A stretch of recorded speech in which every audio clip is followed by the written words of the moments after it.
Okay, welcome everybody to my channel once again.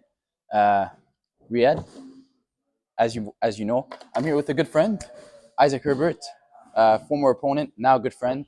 Trained with him a few times, super legit. How are you, bro? I'm good, bro. How you doing? Yeah, very good, very good. Thank you for coming. Appreciate you coming. You're a guy I actually look up to a lot in the amateur scene. I remember seeing you start. We actually started around the same time, but your rise is one of my favorites in the amateur scene. One of the reasons why I brought you up. How's everything? It's good, man. Yeah? Yeah, just plugging away. Fair enough. You're coming off a good victory Yeah, against Sean Irving. Sean Irving. How do you feel? I feel good. Finally. Yeah. Finally got him in the rear view. So that's one thing. So that's one thing I actually wanted to get into. Because you guys were set to fight, correct me if I'm wrong, February 2024 or Yeah, March 2nd. March 2nd. And it didn't end up happening. Yeah, he pulled out on the Friday, and which was the day before. Saturday. Yeah. And so how did you feel him pulling out, having him reschedule, it not happening, re-happening again? Talk to me about the whole process. Yeah, like when he pulled out the day before with a staph infection. That's what it was? That's what he says it was. Okay. But I asked the promoters for a photo of the staph infection. Okay. I haven't seen it yet. Yeah. 8 months later, haven't seen it. And I know you know, and I know if you get a staph infection, it doesn't pop up the day before. No. It pops up. It's been there. He's had it for at least a week. So Yeah. I mean, worst case, you have a staph infection, you pull out like on Monday, so we can find a replacement. Correct.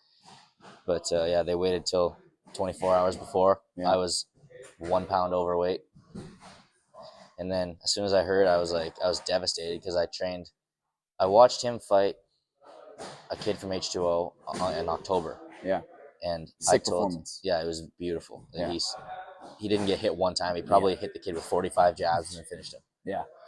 And then I told my coach, Ninja Rob, I was like, you think I can fight that guy? Yeah. You think I'm ready for that? And he's like, yeah, I think we can smash that kid. So then I got offered from MFL to fight November, December, January, February. And I was like, no, I'm going to wait for Sean. Nice. This is the fight I want. I'm going to do a 3-month camp and get my weight down and be like perfect 136 on same day weigh-in. Nice.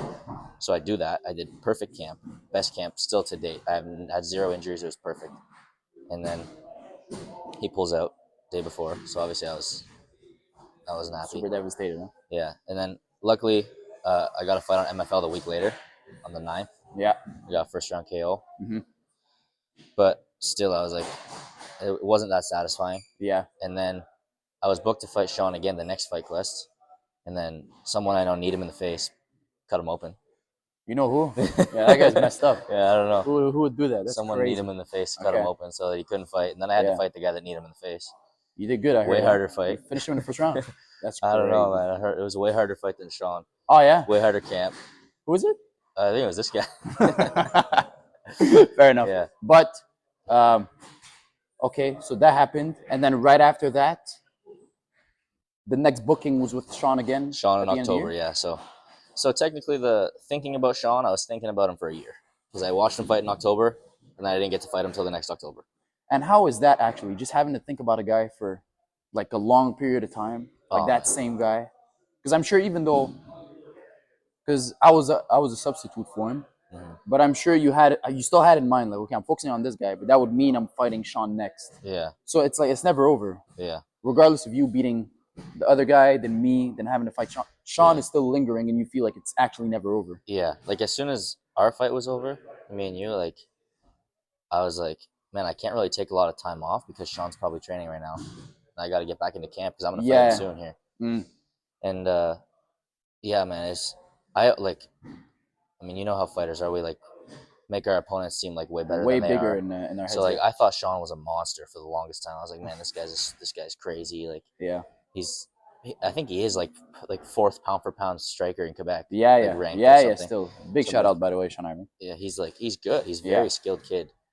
But then, yeah. But then, do you also have that feeling when you beat someone, and it's especially when they're that big in your head, and then you beat them, and then it only feels like a relief. Yeah, like it doesn't really feel like that. Yeah, right. Just like finally. Yeah. Yeah, Like, yeah, finally, I don't have to think about this guy. Finally, I can go to bed and not thinking about Sean Irving. yeah, Yeah. yeah. That's what it is mostly. There's Yeah. no actual feeling. Maybe on the moment, but then it fades away way quicker than you think. Yeah. Yeah, Like, but at that time, it's such a weird feeling, like fight day, because it's like I'm not even thinking about him anymore. I'm just thinking about like I'm barely thinking on fight yeah, day. I'm just yeah, like whatever's gonna happen's like already gonna happen. I could die tonight. I yeah. could win tonight, and it's like Whatever happens, at that happens. time I have zero nerves. It's like my nerves are the whole camp.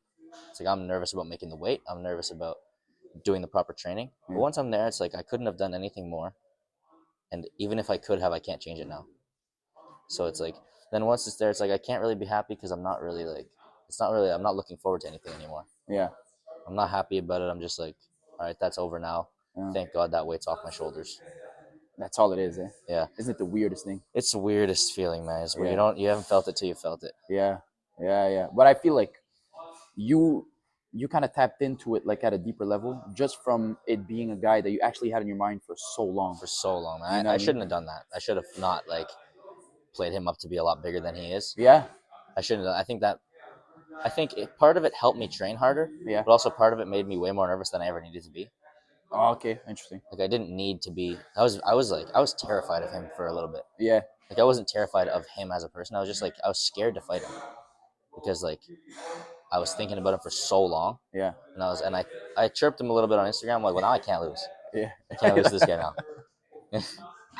And like I messaged his coach a little bit. I was kind of yeah. Okay.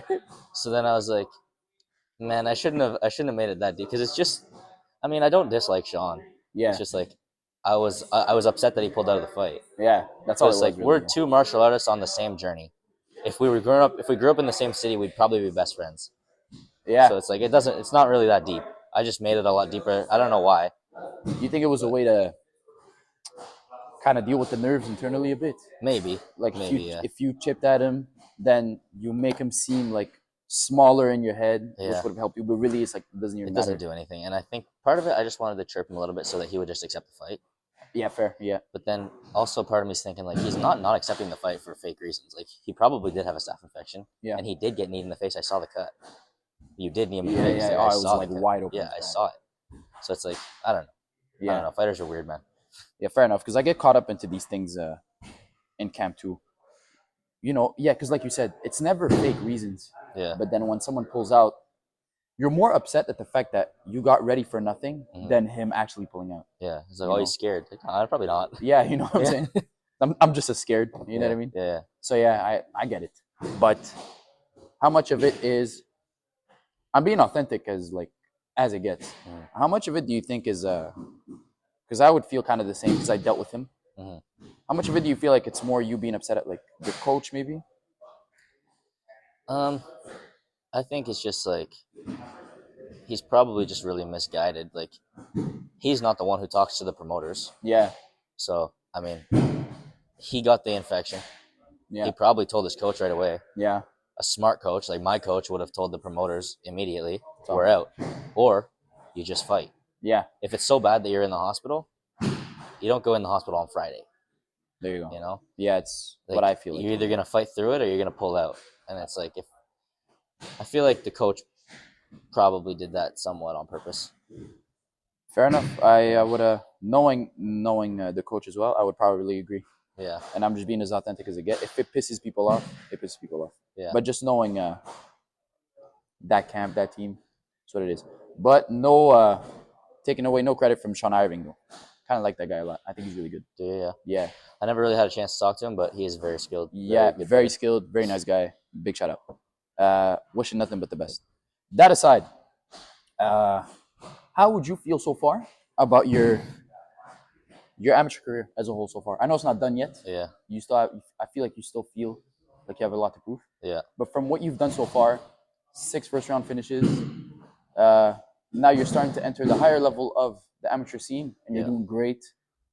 How are you actually feeling about it so far? I mean, it's gone perfect so far, but I know it doesn't always go like that. Fighting's crazy, and anything can always happen. I've been blessed.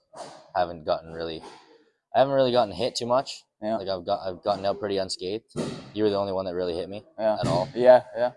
But yeah, I know it doesn't always work out like that, so I'm not really putting too much stock into it. Because like one of these days we're gonna be fighting pro guys. We're gonna get into wars. So Correct.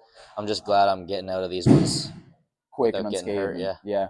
Fair enough. Fair enough. So yeah, I'm just happy I'm able to have skills that are high enough level that I don't get hurt in amateur fights. Because getting hurt in amateur fights is stupid.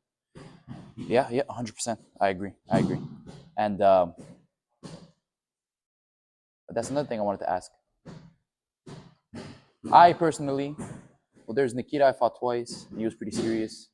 Near the end of my career, I think you were the only one that, like, in terms of like how scared of an opponent I was of, you were the one that, like, yo, it was fucking bad. Like, and not having to not show it around the whole gym, you know? Yeah. Because kids look up to you a little bit. You have to show courage. Yeah. I was fucking scared of you. How did you feel ahead of that fight? Because I remember you saying, you know, because you saw me fight Sean, and then you're like, oh shit, this might be a little harder than Sean Irving. Yeah. And then we ended up fighting and whatnot. Did you feel just as scared as I probably felt? I don't know if I would say I was scared, but I was like, I talked so much about Sean Irving, I can't lose now. Okay, I see. Yeah. I can't lose. So I put too much pressure on myself. Yeah. And it's like, if I want to fight Sean, I got to win this fight. Yeah, I see. Yeah, like, some. Yeah. And, I mean, I was trying hard to not overlook you because I was still thinking about Sean. Yeah. I was like, I got to fight Sean, and I got to fight Sean next. So first we're going to fight Riyadh, then we're going to fight Sean. Yeah. And I was like, okay, but first we got to beat Riyadh. We got to beat Riyadh. But then you always go to Sean? Yeah. Yeah. And I was like, okay, we're not thinking about Sean. We got to beat Riyadh. And then I would watch your fight, and I was like, this guy beat up Sean. It's like, why am I thinking about Sean? This guy just beat him up. Yeah. I felt the same with that was the thing I was dealing with in camp 2 with you, because we said I did well with Sean, and we were thinking, okay, if I beat Isaac, can I go pro? And they're like, yeah, 100%. I think it was the fact that, like, grappling wasn't really my forte, but I was starting to do very well against high-level grapplers in the gym. Yeah. So I was like, okay, if I deal with this, like a personal test in me, if I deal with this properly, I could go pro. And you did. So, but I appreciate it. Coming from a good grappler, I actually appreciate it. Yeah. But I had the same thing where it's like, okay, I actually have to win this, and then I go pro. Yeah. But he's fucking good. Stop doing that. No, focus on him. Yeah. You might not win. Yeah. But I'll go pro after. And then battling that thought too. Yeah. I know exactly what you're talking about. Yeah. And then and going into that fight, that day, like you described it very well, where I enter fight night not having nerves, but feeling like I should. Yeah. You know? But it wasn't like I wasn't scared of you anymore and I wasn't respecting. I actually was. But I was just confident in the preparation. Yeah. But I was still thinking about going pro, but I shouldn't. You know what I mean? Yeah. That mental battle is a thing where, but I also feel like that level of putting pressure on yourself is kind of what maybe was helping you, in your case, let's say, throughout your whole amateur career. Do you kind of feel like if you didn't, you might end up kind of losing the streak, maybe losing the good performances? If I didn't put pressure on myself? Yeah. Do you ever think about that? I think putting pressure on myself more, it doesn't really help me on fight night, but I think it helps me do everything I need to do in camp. I see. Because, like, if I don't put any pressure on myself, and I'm like, this is going to be easy. Like, how I'm thinking about jiu-jitsu tournaments. It's like, jiu-jitsu tournaments, like, I don't really care if I win. It's not really, like, I'm not going to get punched in the face. I'm not really going to do it because I really want to be a world champion in jiu-jitsu. Yeah. I'm just doing it because I want to find some competition. So it's real easy if I, like, don't want to do my airdyne sprints. I'm like, I don't need to. Yeah. But it's like, if I'm in a fight and you get tired in a fight, you die. You're going to lose. Yeah. Like, you're going to lose. So it's like, when I put that much pressure on myself, and I'm like, I don't train just, like, enough to go fight. I want to train to be able to, like, dominate. So it's like, I put the pressure on myself in that aspect where I need to do absolutely everything. Or on fight night, I'm going to be nervous. Because I'm going to be like, oh, I really wish I did those sprints now. Correct. I really wish I did that extra round now. Yeah. So you just leave no stones unturned. Yeah. So then, like, the reason I don't feel pressure on fight night is because it's like I've just accepted that I did everything I can do. Yeah. So there's nothing more I could have done other than just not take the fight. Correct. I see. If I don't want to feel the nerves, it's like I either do absolutely everything or I don't take the fight. Correct. Yeah, I agree. That explains a lot. Yeah. Yeah, so I kind of relate in that same way too. So I want to get into this now. You started grappling like very young. Yeah. How old were you? 5. How old are you now? 21. 21. Just turned 21 in August. in August. Okay. Yeah. So you started grappling at 5 years old. Yeah. 5 years. 2009. 2009. And how did it start? What was the desire behind it back then? And how did it turn into nah, fuck it, I want to fight? Yeah. So when I was a really young kid, my dad had karate belts hung up on the wall in the basement because he did karate when he was younger. Mm-hmm. He got a black belt in karate when he was like 16. Mm-hmm. And I told him that like I was just kind of interested in that, and I had been doing every sport. Like I wanted, like every Canadian kid, I played hockey because my brother played hockey. Okay. And then I hated hockey. I really tried hard to like hockey because I wanted to be like my brother. Okay, but it was never hockey. I didn't like it. Okay. I couldn't really skate properly. One time they made me be the goalie, and I was laying on my back and I couldn't get up. I was like, I hate this, man. I'm not gonna do this no more. and then I told my dad I wanted to do karate, and he knew jiu-jitsu would be more beneficial than karate, so he put me in jiu-jitsu. And then yeah, I pretty much don't really remember why I didn't stop, but I haven't really stopped since then. I've never taken a break since 2009. So Nice. yeah, I wanted to be for the first like 10 years. I just wanted to be a jiu-jitsu guy. Okay. Like I wanted to be IBJJF world champion. Uh-huh. And then I realized that's not that cool because you can just grapple and you can't really hurt anybody. Like all you can do, like. And then I started striking. Actually, the first striking I ever did was I was doing just jiu-jitsu at my second gym, and one of my coaches, one of them, he wasn't my coach at the time. He was the Muay Thai coach. There was a kid on the Muay Thai side because our jiu-jitsu and Muay Thai were at the same time, and there was a kid that was my size that wanted to do an in-house fight, but there was nobody for him to fight. Okay. And I was his size, but I had never done striking. And the coach walked up to me. He's like, "You want to spar for the next week and then go fight?" I was like, "Well, yeah." Nice. So then I borrowed my dad's boxing gloves. I sparred in my gi pants and rash guard. I sparred once, and then I went and fought in an in-house. I think I kicked the kid in the face once, and then I got kicked in the balls, and it stopped. Nice. Like it wasn't a real fight, but and then I was like that really sucked. Like I didn't like how I felt in there. I got to get better at this. And then I didn't. I just did jiu-jitsu again. I just didn't like it. And then I got a fight booked on MFL in 2021. It was like an exhibition because I was 17. I remember that. Actually, yeah. That's when I first saw you. Yeah. Yeah. They didn't count that as a fight, so that's not on my record. But okay, was it MMA? Yeah, it was MMA. Okay. But that was the first time I had sparred after that. So I sparred in like 2019 one time, and I did an in-house fight. And then in 2021, I sparred and hit pads for the first time like 3 weeks before a fight.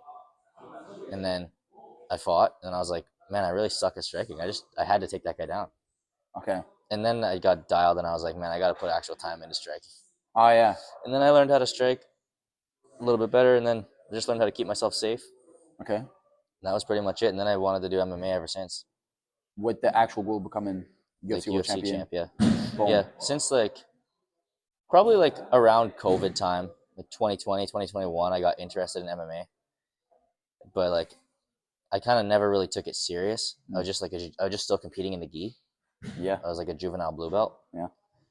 And then I was just watching a lot of UFC and during COVID, and then I was like, man, I gotta learn how to strike, man. I can't just be a grappler. Yeah, it's kind of gay.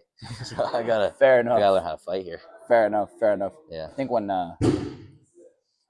do you find that a lot with grapplers that they kind of go hand in hand a lot with not gay being guys? as Gay guys?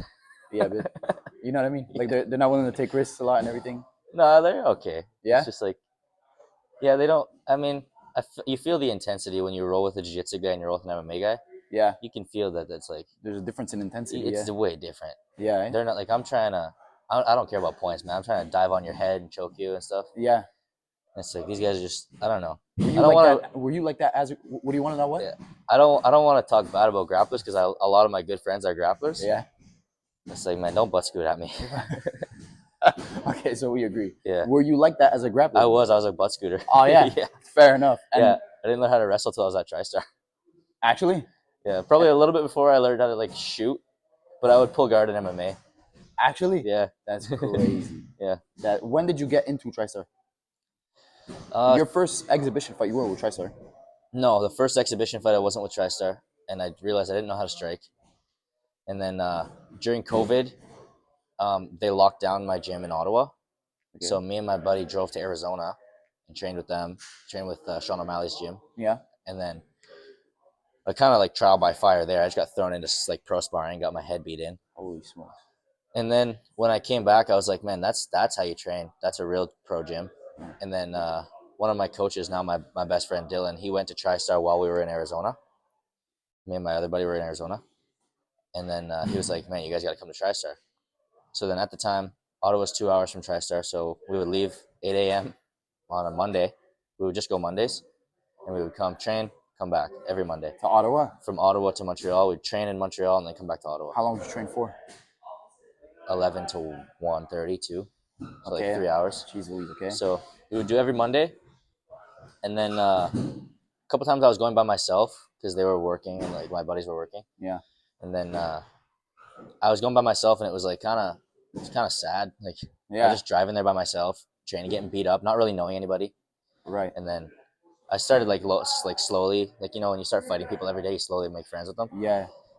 And then eventually we started going, like Faraz told me to come to pro sparring, which was on Fridays. So I would do Monday and Friday. Yeah. And then eventually I started to go to every pro sparring. So I was Monday, Tuesday, Friday. And I was like, this is kind of stupid driving there every other day to and from Ottawa. And then for my first fight, my first official fight was January 2023. Me and Dylan stayed in the dorms for 4 weeks before the fight. At Tristar? Yeah. Okay. And then ever since then, we never really left. We just kind of like we bounced around. We went back to Ottawa a couple months at a time, and then eventually we found a place to stay. We stayed at the dorms for like probably a year. Nice. And then yeah, we've been in Montreal ever since. Nice. And so yeah, I think first time I came to Tristar was 2022. Yeah, I've been there pretty much full time, just about 2 years. Nice.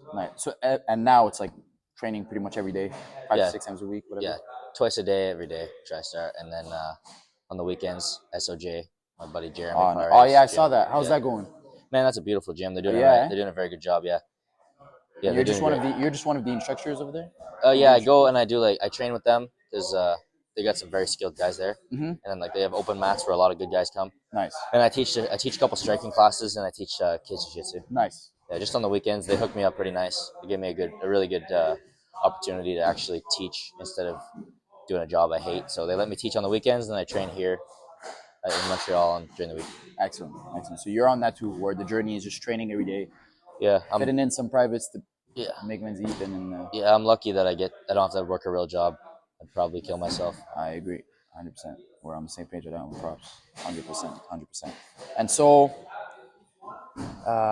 so in the upbringing, when we first talked in private about it, you had kind of mentioned it.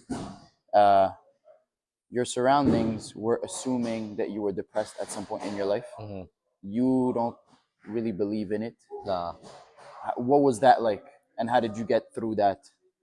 Yeah, so I think that was all like kind of based around like I was a very, very tiny kid. How like, tiny? I think it's pretty funny. Like I was very tiny. Like I was 14, 15, 16. I was like 80 to 100 pounds. And when I was 16, I remember I was competing in adult light featherweight, so which is jiu-jitsu. That's 141. Yeah. And I weighed in with my gi on at 108 or 109, something like that. Oh my god! I was very small. Like how much does the gi add? 3 pounds. So I was probably 105. 105. Oh my gosh! Okay.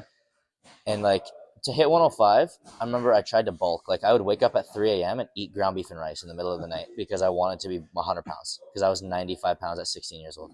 Okay. And I was like, man, like I'm better than all these adults in the gym, but I have to pretty much train in the kids class because I can't train with the adults. I'm too small. Skill for skill, you were better, but you were just too small. Yeah.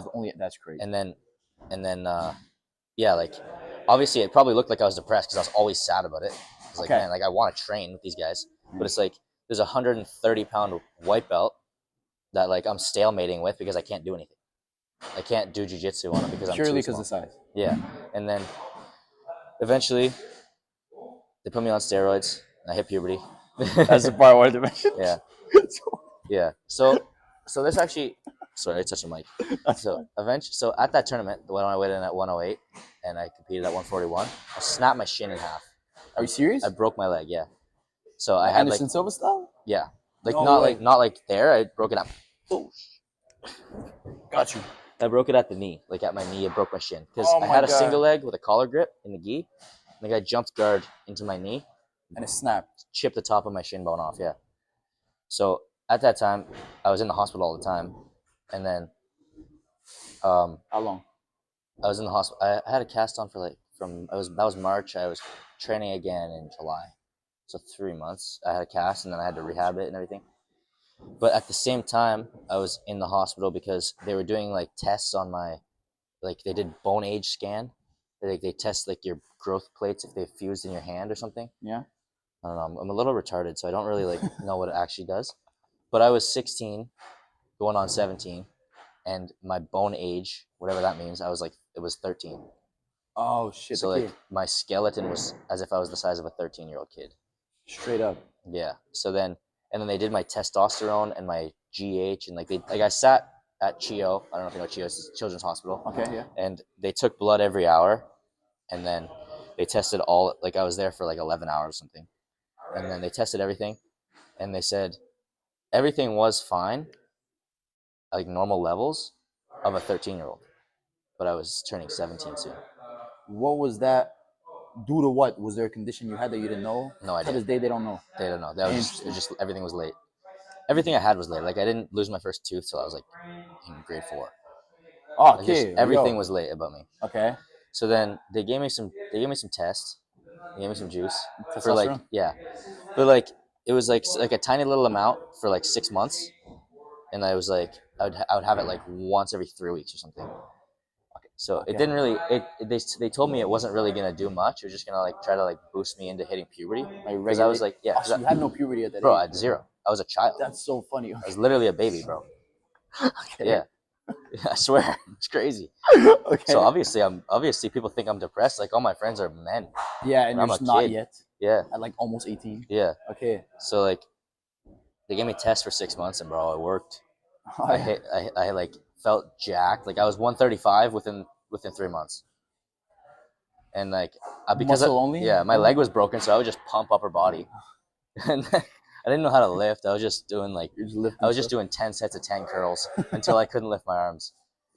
Okay. And I get how guys get addicted to that, man, because it definitely makes you feel good. And then when you get off of it, you're like, oh well, now I'm soft again. Oh yeah. But it's like, man, guys who do that and fight professionally, you're a bad person. Actually. Yeah, bro. Yeah, you could kill somebody. Like, bro, it's a different level of confidence when you feel like when you have that stuff. That's what I hear. Yeah, like I couldn't do that and compete. I could not. Oh yeah. I couldn't. Like even I had it kind of close to that first exhibition fight, Mm-hmm. and I was like, man, if it's within like a couple months of that, I can't do it. I can't. Even though it's an exhibition MMA like amateur fight, but like luckily it was like far enough away. Yeah. But bro, it was crazy. Holy It was smokes! crazy. Yeah. Interesting. Like I would get a grip, and I was like, man, I'm keeping that grip as long as I decide to keep that Oh grip. yeah. Yeah. Now you're making me want to try, but No, don't. but not fight for a while. Yeah. But like, so then, are you able to tell by just by naked eye who is actually maybe doing it and who's not? Not by looking at their like physique, more by like if you can train 8 hours a day and not be tired, you're probably on some juice. Okay, interesting. Yeah, like if I see a guy who's in there and he's doing sprints in the morning and then he's lifting and then he spars and then afterwards he's doing more sprints and then he's doing like handstand push-ups on the wall. Yeah. This guy's juicing. Okay, fair enough. Good to know. Do you feel like, how do you think it would affect like dieting, weight cutting? You feel like it would feel like nothing if you were on test? I mean, dieting probably still sucks. Yeah, but do you think it would enhance it in any way? Losing weight, test, probably not. No, eh? I don't know. You'd have to ask someone who knows what they're talking about. Probably. Yeah. I'll ask Luigi. Yeah, ask. Yeah. I'm really interested about it. Yeah. But anyway, Luigi's a Wanna shout out? genius, bro. Yeah, LTC, Luigi Melli, genius. Guy knows what he's talking about. No, not even just nutrition. This guy knows everything about everything. Yeah, you ever got a 100%. question, you text Luigi. Yeah. Uncle Luigi, he's the best. Living Google. Yeah. How long you been with him from? How many fights? I was with him for my last, I think, 4 or 5 fights and a couple of jiu-jitsu tournaments too. Nice. Man, he makes a world of a difference, bro. Yeah. The reason I went with him is because, so last year, shout out also Kumite World. I did a Kumite tournament, and it was like Sunday, and Derek, the guy who runs it, texts me. He's like, you want to compete for free on Saturday? I'm like, bro, that's 6 days away. I'm like 10 pounds overweight. I was 153. It was at 143, and the next division's 176 or something. And it was like, the division was me and Tommy Morrison and another guy from Tristar, Lukeman. Abdi? Yeah. Yeah. And then one other kid. And I was like, man, this is going to be fun, but I don't really want to wait for it. But I did, because he said he can get me in for free. It was just the absolute worst weight cut of my life. I cut 10 pounds in 5 days. And then I weigh in, I go compete. First wrestling exchange, just completely gassed. Yeah. I still won it, but it was just terrible performance. Okay. And I just felt awful. I was like, I can never let that happen again. So then for the first booking of fighting Sean, okay, I had him from like that right before Christmas till now. So that's where you were with Luigi. With Luigi, yeah. Okay. And he made it, bro. He made it so much. Like, that was just making 143. This guy made me 135.0 on the dot. Like, same day weigh-in, and I felt way better. I felt and how much did you walk around that? How much did you start the diet at? 55. 55, nice. Yeah. Nice. So the one thing that made me realize that he is a genius. I mean, a lot of things.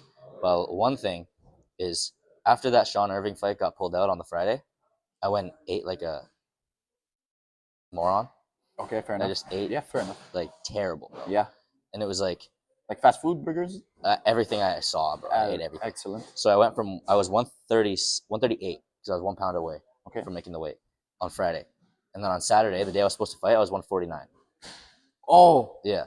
I gained 11 pounds in 1 day. Oh. And then so that's Saturday. On Tuesday, I get the text from Maz, without him fighting on Saturday at 135. I'm like, I'm 149. And then I text Luigi. He tells me what to do. I don't even ask one question. I just follow the orders. That fight the next week was at 35? 35, and I made it easy. That was literally a week apart, though. Yeah, 1 week. And you made weight with Luigi? Yeah, I was 138. I went up to 149. I went to 135. Within 7 days. Talk about a promotion for Luigi. That's crazy, bro. It was crazy, man. It was. But how did it feel making the weight, though? Not that bad. Oh, not that bad, man. Like, I only had to sweat 2 pounds. Like, I went from 149, and then I did everything he said, like all the water load, all the supplements, all the diuretics, whatever. I don't really know. I just follow the orders. Yeah. And then I was like 137. I went to his house, sweat for like 20 minutes, made the weight kind of easy. And then on fight day, I was like 147 again, because that was day before weigh-in. That's one thing that made me realize that Luigi was actually knowledgeable in what he does. Because before getting with him, I had no concept of rehydration. Yeah. To me, rehydration was purely get back to as high as you can. Mm-hmm. But then just him having a system of rehydration and refueling, that's when I was like, oh, okay, there's more to it. Yeah. And how in depth he was about it, that's when I was like, okay, that's some serious stuff. Bro, it's makes such a big difference with the guesswork. It's like, I hope this is right. Now I got to think about it. Yeah. It's like, if he tells me to do it, I know it's right. Yeah, exactly. And I don't have to think about it at all. Yeah. So you just apply. Yeah. And it's not a stress during prep. Yeah. And it's like, he cares about me making weight just as much as I care about me making weight. Yeah. He texts me every single morning, you good? Yeah. But you get the same text sometimes, you good? Yeah, late at night, early in the morning. Yeah, and he sends me voice messages like, this is what you need to do, this is what I got for you, this is like... He panics just as much as you do. Yeah, he's just as paranoid as us, and like, that's what makes us a good team. Yeah. Just like, I don't gotta chase him for an answer. Yeah. If I'm stressing about something, he's probably more stressed than about at me. That moment. Yeah. Yeah, so. Yeah. 100%. 100%. So then let's get into this part here. Because, I think I told you, like, right before, a lot of what this is, what I'm starting here, is just not bitchy vulnerability, not too much. Still got to be tough a bit walking around life. Yeah. But just, in camp or out of camp, you get moments where, you do bad in the gym. Yeah. And especially you have, like, high-quality partners. Yeah. Who we train with. We can shout them. You have straight up Tommy Morrison in your camp. Yeah. Steve Bissinger. Steve Bissinger, yeah. We have Edwin Petra. Yeah. We have Victor Bordage. Yes, boom. You name it. Hussein El Jamal. Anis Doiles. Anis. So you're surrounded with beasts. Mm-hmm. So you can't tell me that as good as your record shows, I feel like that, to me, knowing what fighting is, that only means you lose a lot in the gym. Right? Yeah. So my question now is, knowing that happens, How is that like to the mental? How do you go about it? I'm sure you deal with putting a lot of pressure on yourself with or without a fight. Yeah. And how do you go about that? What's the narrative like? How do you push yourself to keep going every day? Honestly, I think that helps me because my last fight, when I was warming up, Stevie was in the back with me, and I was like, man, nobody's gonna beat me up as bad as Stevie beats me up. No amateur is gonna beat me up as bad as that guy beats me up. And I'm like, thank God I'm not fighting Stevie. Yeah. Thank God he's on my team. Yeah. Honestly. Yeah. And I look up to him, like skill wise, and like how dedicated he is, and how dialed he is on everything. And I look up to like another guy like Tommy. I look up to him about how he's marketed himself. So he's got like 40K followers on Instagram. He's 8-0 pro. Like he's gonna be in the UFC soon. Champion. Yeah. Yeah. So I look up to these guys all differently, but I don't really take losing in the gym too hard because it's like I'm thankful that I don't have to fight those guys. Nice. And I'm like, it's better than not having them. It's better than winning every round in the gym. Yeah. If I won every round in the gym, then it's like I'd have false confidence, probably go get beat up. 100%. And if I didn't have them, then I'd have like nobody, like I couldn't pick their brain about things. Yeah, and we couldn't, because like it's hard when you are the best guy in the gym to like have any type of like you're way too confident. You're like, nobody can touch me. Yeah. Nobody can touch me. None of these guys can touch me. That should be worrisome. It's like, that's dangerous. Yeah, man. That's dangerous. You gotta know, like, and it's like also the nerves. Like, I'm scared to show up to sparring because if I don't show up, if I don't eat right in the morning and I don't feel good, I might get knocked out. 100%. So it's like I get those nerves for sparring every day. So that helps with the nerves on fight day. Yeah. So yeah, I just kind of I like to forget the practices, and a lot of the time I get hit in the head enough, I forget the practices anyway. So it's like I don't really like to remember the practices, even if I have a bad day, have a good day. It's just like let it roll off your shoulder. The practice doesn't matter, man. Nobody thinks about practice. Nobody cares about practice. Yeah. It's not the fight. It's just practice. So you find during the practice is where, like, as you're doing it, that's where everything is going on. But the moment it's done, it's already in the past. Yeah, it's like in practice, I'm usually trying to work on one specific thing. Yes. Like when I was in camp against you, I was trying to get the tallest guys, and I was trying to take them down. Yeah. And for Sean, I was trying to get the guys who like to jab and pull too. And like I was trying to get the best boxers, and I was trying to take them down. And I was trying to stay safe on my feet. And I was trying to get as tired as possible and still not get cracked. And it was like, I'm glad I got enough partners to be able to do that. Like I don't have just like one guy where I got to make him emulate every opponent. Yeah. But like, man, Edwin is perfect for Sean. Perfect to. Oh, yeah. He was there for that camp. He was already there. Yeah. Oh, there you go. Edwin's perfect. And I had a couple of my boys, I forget their names now. But Stevie helped me for that one, I guess? Stevie's helped me for Sean. Yeah. But I had a couple of guys help me for you. They weren't as tall as you. Yeah. But they were tall and skinny. And they threw weird kicks and stuff. And then like, it made me guess a little bit. But yeah, it's good to have like a variety of partners to be able to do stuff with. Because like, if I go with Stevie every day, it's like he wins, I win, he wins, I win, like exchanges and stuff. It's like, yeah, we're gonna get better, but we need like, if he's fighting a southpaw, I'm gonna be southpaw for the next 2 months. You know? So it's like it's things like that help me, and it's like, obviously, if I go and spar these guys and I'm standing southpaw because they're fighting southpaws, I'm probably gonna get beat up pretty bad. Yeah, exactly. So I'm not gonna think about it. And if they're trying to be someone else for me, and I'm winning, like let's say I'm like Sean fights really tall like this, really stands really high. He doesn't like sit down at all. Yeah. I'm like, okay, stand really high, and then I'm taking him down. It's like, if he was fighting me the way he wanted to fight me, I might not be able to take him down. Probably wouldn't have happened, yeah. Yeah. Or if I was fighting him the way I was going to have a game plan against him, I might do better. But I'm not. I'm trying to think about somebody else right now. That's why practice doesn't I don't it's really not a think thing about to it you too in your much. head. Yeah. Fair enough. And so what does Isaac Herbert week, day look like? What's the schedule looking like? How do you handle it mentally too? I'm sure it's like not the easiest. In camp or out of camp? Okay, let's do in camp. In camp? Yeah. Let's do sparring day. Okay. So wake up, eat my breakfast from Luigi, dialed in. Just got everything perfect measurements. Yeah.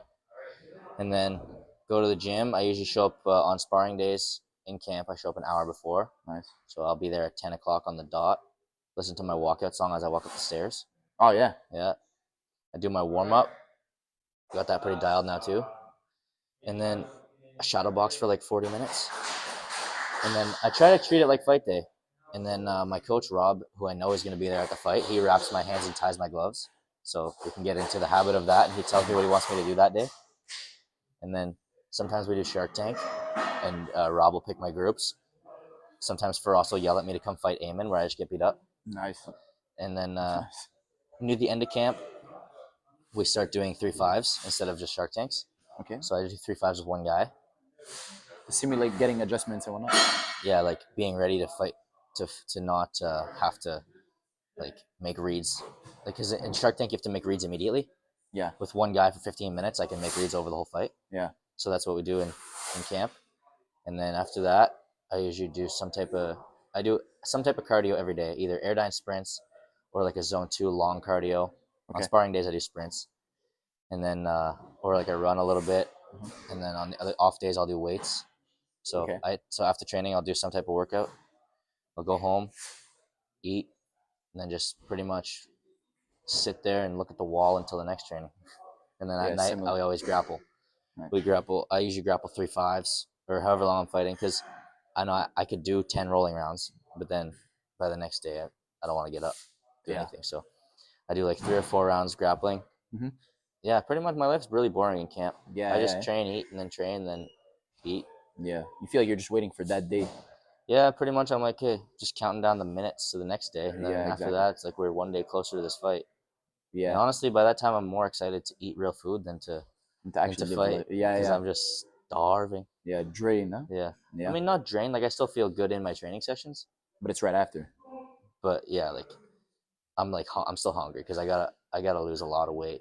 So it's like, no matter what, no matter how good your nutritionist is, cutting weight sucks. Yeah, it is what it is. And what about you fight at 35, right? 35 same day. 35 same day. Day before, I could probably do 25. Are you thinking about it? I'm thinking about it. Oh yeah. Yeah, we'll see how big I am when I go pro. Okay. We'll see what the size is, but I probably could make it. I see. So, quick. I know you get asked that a lot, so just to shut it down. When is going pro about to be on the horizon? Because I know you told me it's not a thing yet. Yeah. I mean, I don't really have that say. I put all the trust in my coaches.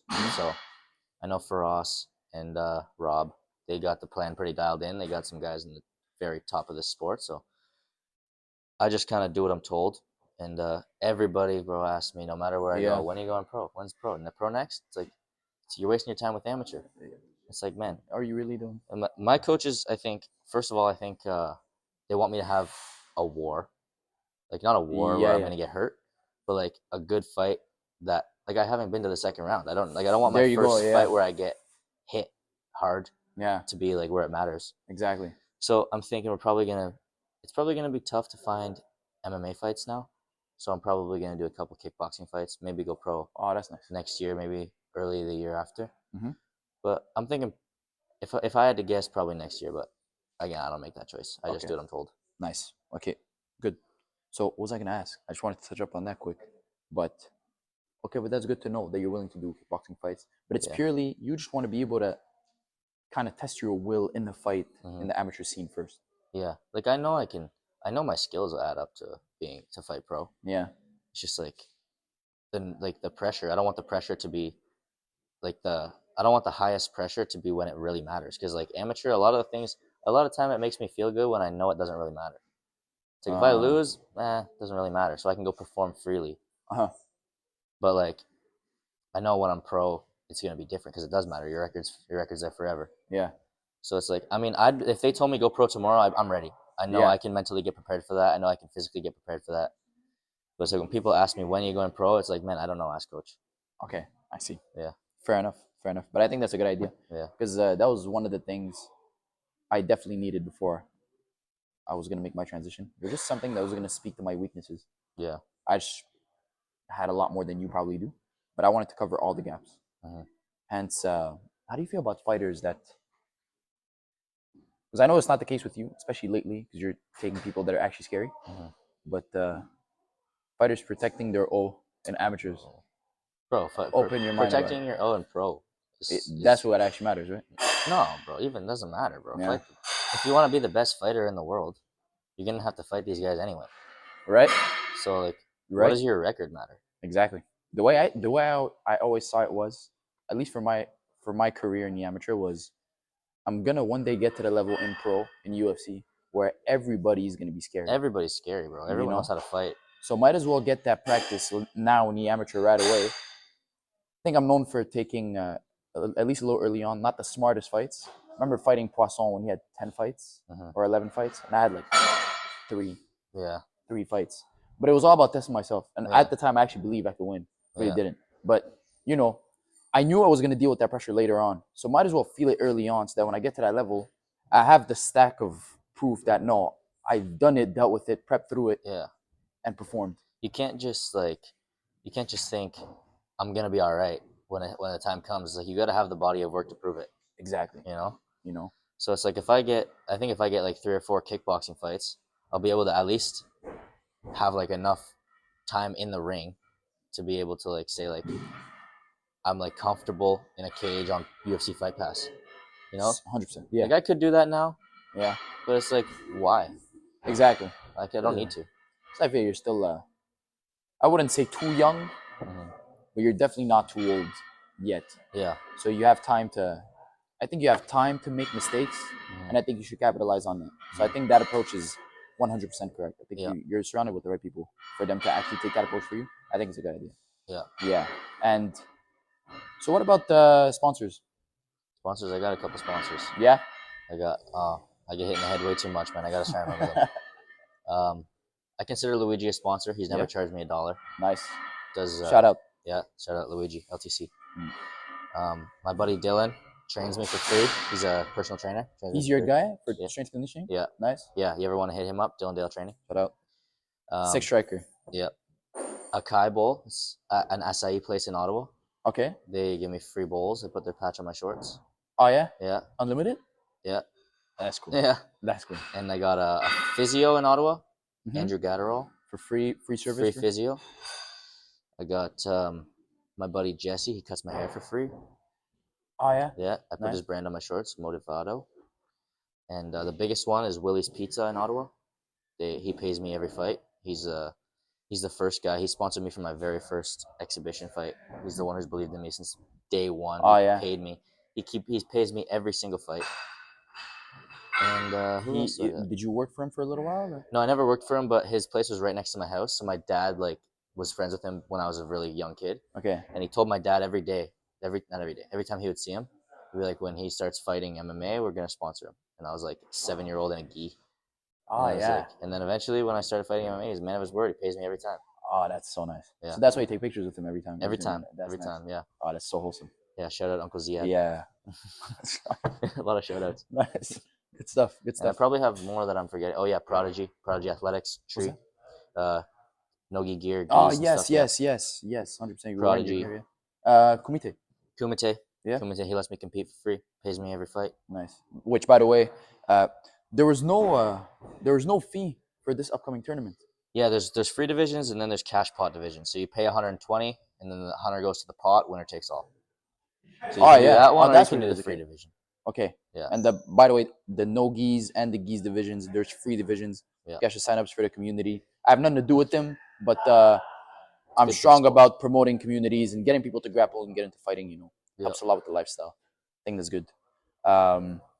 Before I let you go, I already took in a lot of your time. Sorry about that. But what do you think is next? What are you aiming for? I know you have Nogi Worlds coming up. Yeah, Nogi Worlds. Me and Stevie just wanted to find some competition. So, and I was getting a little burnt out of fight camp. So I was like, I think jiu-jitsu would be more fun to prepare for, easy on the mind to prepare for. Yeah.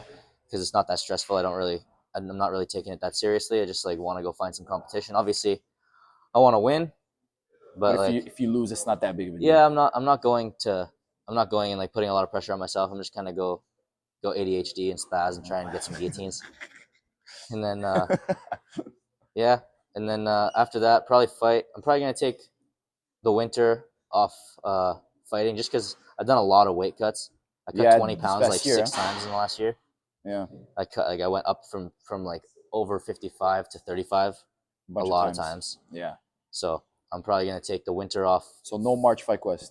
Probably not. Might do the May one. Okay. Yeah, May Fightquest, or maybe if there's like an FTC or a Kickboxing. Silver Tooth show, kickboxing fight. I am on that. Maybe one of those. I am on that. We will see. And if I'm not you sure. if you need striking sparring partners, JKS is always welcome for you. Any shout outs? Any people you want to say hi to? Any sponsors, shout outs? We pretty much did everything, I guess. Yeah, we had a lot of shout outs, but yeah. Boom. Good stuff. Good. Isaac, thank you for coming, bro. Another handshake. Thank you, brother. Appreciate you, brother. Appreciate you. Thank you guys so much. See you in the next episode. Bye. Did I turn it off with this? Us.